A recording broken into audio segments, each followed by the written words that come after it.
Pilipinas at sa buong mundo. Ako si Medjin Mr. Mamugat. Samahan mo ako at tutukan ang pinagkamainit na mga balitang dapat mong malaman.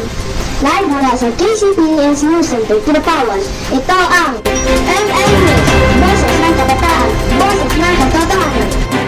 Sa ulo ng mga maiinit na balita, presyo ng petrolyo maaaring tumaas hanggang 10 piso kada litro dahil sa sigalot ng US at Iran. Pilipinas, pinanatili ang antas ng alerto para sa mga Pilipino sa Israel at Iran sa gitna ng kaguluhan. Groundbreaking para sa pagtatalo ng mga sunod-aralan sa mga LGU inaasahan sa Agosto. DOH nagpahayag ng pag-aalala sa pagtaas ng kaso ng chronic kidney disease sa mga bata. May 2.8 milyong bata sa Mindanao. Sinusok ng DOH ng malawakang pagbabakuna kontra tigdas. Yan at iba pang mga maiinit na balita dito naman sa MM News. Para sa unang bulsa ng ating balitaan, may 2.8 milyong bata sa Mindanao. Inudot ng DOH ng malawakang pagbabakuna kontra tigdas. Narito ang balita.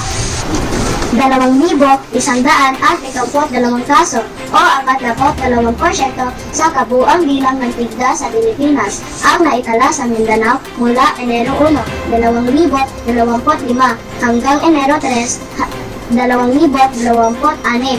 Dahil sa mataas na kaso, sinimulan ng Department of Health ang Phase 1 ng Ligtas-Tigtas o Measles Rubella Vaccine Supplemental Immunization Activity o MRSIA sa mga rehiyon nito. Layunin ng programang ito na mabakunahan ang 2.8 milyong bata, edad 5 kabaga o 6 hanggang 59 na buwang gulang.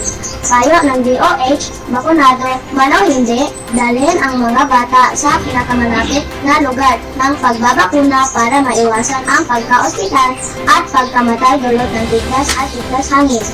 Bagaman madalang, nakahanda rin ang mga healthcare workers sakaling may makaranas ng hindi kanais-nais na epekto dahil sa bakuna.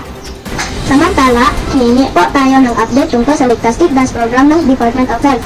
Magkakapanayan po natin sa ating linya si Dr. Mayan Acar mula sa DOH Disease Prevention and Control Bureau to the Pawan. Doc, magandang araw po. Medjin Mamugay po ito ng MM News. Magandang araw naman po, Ms. Medjin. Opo, Doktora, kumusta po ang rollout nitong Ligtas-Tigdas program ng DOH? Salamat po sa katanungan, Ms. Medjin. Oo, no, sa ngayon, yung ating Ligtas-Tigdas program ay patapos na po siya simula ng i-launch po ito noong January sa buong Mindanao. Medyo maganda na po ang aming nakuhang coverage or accomplishment, pero patuloy pa rin po ang pagbabakuna ng ating mga local government unit para lalo pa pong may pataas ang ating mga naging accomplishment ngayong kampanya ng Ligtas-Tigdas. Nasimula na ito sa Mindanao. Isasagawa rin po ba ito sa Luzon at maging sa Visayas, Doc? Oo, yes, Ms. Medjin. Isasagawa din ito sa Luzon at Visayas at mag-aanunsyo po ang Department of Health kung kailan po ito isasagawa ngayong taon. Opo, maraming salamat po Dr. Mayan Acar ng DOH. Nagbabalita, Medjin Mr. Mamugay para sa MM News, boses ng kabataan, boses ng katotohanan. At yan ang mga pangunahing balita ngayong araw. Tuloy-tuloy ang pagbabalita, anumang hamon, anumang panahon, dapat kaming naglilingkod. Ako po si Medjin Mr. Mamugay sa ngalan ng MM News, boses ng kabataan, boses ng katotohanan. Maraming salamat at magandang araw, Dapawan!